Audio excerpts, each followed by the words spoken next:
இப்படி இடத்துல எத்தனை கம்பெனில இருந்து நீங்க வேலைக்கு நான் நிறைய இருக்கீங்க? இடத்துல இருந்து இந்த மாதிரி நின்று இருக்கேன் மேடம். எனக்கு இப்போ போகக்குள்ளலாம் வீட்டில் ஒரு காசு இருந்தாலோ ஒரு நகை இருந்தாலோ தூக்கிட்டு போயிடுவார் மேடம். எல்லாருமே எவ்வளோ பேர் காது குத்தி பத்திரிக்கை அடித்து எங்கள் சொந்தக்காரங்களுக்கெல்லாம் வந்து பத்திரிக்கை வச்சுட்டு நான் போய் எங்கள் அம்மா வீட்டு சைடு பத்திரிக்கை வச்சுட்டு வரேன், நாளைக்கு காது குத்தி மேடம் இன்னைக்கு போகிறார் நானும் வரேன்னதுக்கு இல்லை நான் போய் வச்சுட்டு வரேன்னு சொல்லிட்டு போனவர் காது குத்தி மண்டபம்லாம் அமுத்தி என்னை விட்டுட்டு போயிட்டார் மேடம். அந்த விசேஷத்தில் சுத்தமாக ஒரு ரூபாய் கையில் காசு இல்லாமல் எங்கள் தெருவில் இருக்கவங்களாம் எனக்கு ஹெல்ப் பண்ணி ரொம்பலாம் கஷ்டப்பட்டேன் மேடம். அவரால் நான் சம்பாதிக்கிறேன், நான் சாப்பிட்றேன், என் பிள்ளைங்களுக்கு நான் போடுறேன், கடனோ உடனோ எவ்வளவோ கஷ்டப்பட்டு என்னால் முடிஞ்சதை நான் பார்த்துக்கிறேன் மேடம். ஆனால் அவரால் எனக்கு எந்த யூஸும் இல்லை. வந்தார்னா 4 நாளைக்கு வேலைக்கு போகிறேன், அந்த 4 நாள் காசுமே அவரு கூட நான் பொண்டாட்டியாக இருந்தால் மட்டும்தான் கொடுப்பாரு.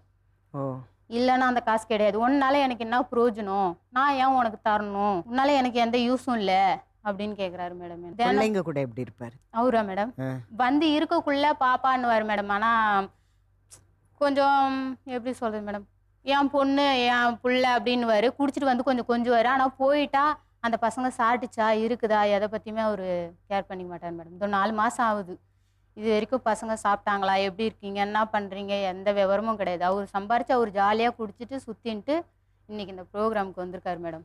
உங்க கூட தங்குறதே கிடையாது அவரு? இல்லை மேடம்.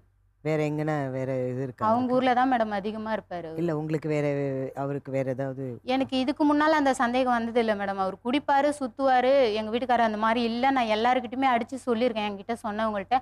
ஆனால் எனக்கு இப்போ அந்த சந்தேகம் வருது மேடம். இங்கே இருந்தால் என்னை ஒரு நாள் நிம்மதியாக தூங்க விடாதவன் இவன் எப்படி போய் வெளியில் 1 வருஷம் 8 மாதம் அப்படி இருக்காப்புல. எனக்கு அந்த டவுட் இப்போ நிறையாவே இருக்குது மேடம். எனக்கு அது விடியெல்லாம் தூங்க விடாமலாம் நான் அழுதுருக்கேன் மேடம். கோவம் வந்ததுன்னா அடிச்சிருவார். அந்த நேரத்துக்கு செம்ம அடியெல்லாம் வாங்கியிருக்கேன் மேடம். நான் இவ்வளவு பிள்ளைங்க எதற்கு தான் அவர் பண்ணுவாரா? பசங்க தூங்கலைனாலும் என்னை தான் அடிப்பார். நீ தான் காரணம், பசங்களை தூங்க விடல, நீ தான் காரணம். இருக்கிறது சின்ன வீடு மேடம், ஒரே ரூமு தான், சின்ன வீடு. அது எனக்கு அது ஒண்ணு புரியல. சம்பந்தமே இல்லாம பசங்க தூங்கலன்னா உங்களை எதுக்கு அடிக்கிறாரு? எதுக்கு அடிக்கிறாரு? பசங்க கூட படுத்துட்டு என்கிட்ட பேசிட்டு இருப்பாங்களே மேடம். சரிம்மா. இப்போ ஒரு டிவி பார்த்து எதனா ஒரு கேள்வி என்ன கேட்டுட்டு இருந்தாங்கன்னா நான் பதில் சொல்லிக்கிட்டே இருக்கேன்ல. அவங்க பேச பேச நீ தூங்க விட மாட்ற, நீ ஏன் பசங்களை இப்போ பேச்சு கொடுத்துனே இருக்கிறதுனால தானே அவங்க தூங்க மாட்டுறாங்க, நீ தூங்க விடு, நீ அப்ப வேணுனே பண்ற, நீ எங்கேயோ போய் வந்திருக்க, அதனாலதான் நீ இந்த மாதிரி பண்ற. அவர்கிட்ட வந்து அவருக்கு ஆசைப்படுற மாதிரி இருக்கல, ஆமா இதனால நீங்க வந்து ஆமா அந்த மாதிரி நான் வேலைக்கு போறேன், நான் வேற யாரு கூடயோ இருந்துட்டு வரதுனால தான் நீ வேலைக்கு போற. தினமும் எப்படி மேடம், நான் ஒரு வேலைக்கு போறேன், நான் வேலை செஞ்சுட்டு வரேன், வீட்லயும் வேலை செய்யறேன், ஒரு ஞாயிற்றுக்கிழமை கூட ரெஸ்ட் எடுக்க மாட்டேன் மேடம். நான் எங்கன்னா வேலை கிடைச்சா போயிடுவேன். அவ்வளோ பிரச்சனை மேடம். சாப்பாடு கூட அவ்வளோ கஷ்டப்பட்டிருக்கேன். எங்க அம்மா வீட்டில் தான் கொஞ்சம் எனக்கு கொடுத்து பார்த்து தாங்கினார். உங்களுக்கு கூட பிறந்தவங்க எல்லாம் இருக்காங்களா?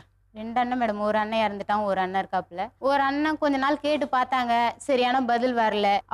அவரு விஷயத்துல கேட்டு பார்த்தாங்க 2-3 சிங்கிள். அவரு சரியான பதில் சொல்ற மாதிரி தெரியல.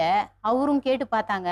இதுக்கப்புறம் நீ அவர் கூட வாழணுமா வேணாமா நீ தான் முடிவு எடுத்துக்கணும். அவங்க அம்மா எல்லாம் எதுவுமே கண்டுக்க மாட்டாங்க? அவங்க அம்மா இது வரைக்குமே எங்களை வந்து ஒரு சொல்லியிருக்கீங்களா இந்த மாதிரிலாம் உங்க புள்ள பண்ண? நான் நிறைய டைம் போயிருக்கேன் மேடம். அந்த ஊருக்கு போனதுக்குன்னா சரி, ஏன் நீ அவனை தேடி வர, எதுக்கு வர, ஏன் அவனுக்கு சம்பாரிச்சு கொடுக்கணுமா, என் வீட்டுக்காரன் சம்பாரிச்சது என் புள்ள வித்து வாங்கி சாப்பிடுது, நீ என்ன கேட்குற, மொட்டை தானே நீ சும்மா வந்தவ தானே நீ எப்படி கேள்வி கேட்கலாம் என் புள்ளைய, இன்னைக்கு அவன் பெத்த பிள்ளைங்களுக்கு யார் மேடம் சாப்பாடு போடுறது. இதுதான் மேடம். அவர்கிட்ட சொல்ற விதத்துக்கு நல்ல விஷயம் சொல்லணும்னு ஒண்ணுமே இல்லை மேடம். குடிப்பாரு, அடிப்பாரு, விட்டுட்டு ஓடி போவாரு, போக்குள்ள வீட்டுல என்ன இருக்கோ தூக்கிட்டு போயிடுவாரு, வீட்டுல இருக்க பொருள் எல்லாம் நகை இருந்தா எடுத்துட்டு போயிடுவாரு, காசு இருந்தா எடுத்துட்டு போயிடுவாரு. கேட்டு திருப்பி வரக்குள்ள என் பொண்டாட்டி காசு தானே நான் எடுத்தேன் அப்படின்ற மாதிரி சமாதானம் பண்ணின்னு வருவாரு. போயிட்டாருன்னா அக்கம் பக்கத்துக்காரங்க கிட்ட எல்லாம்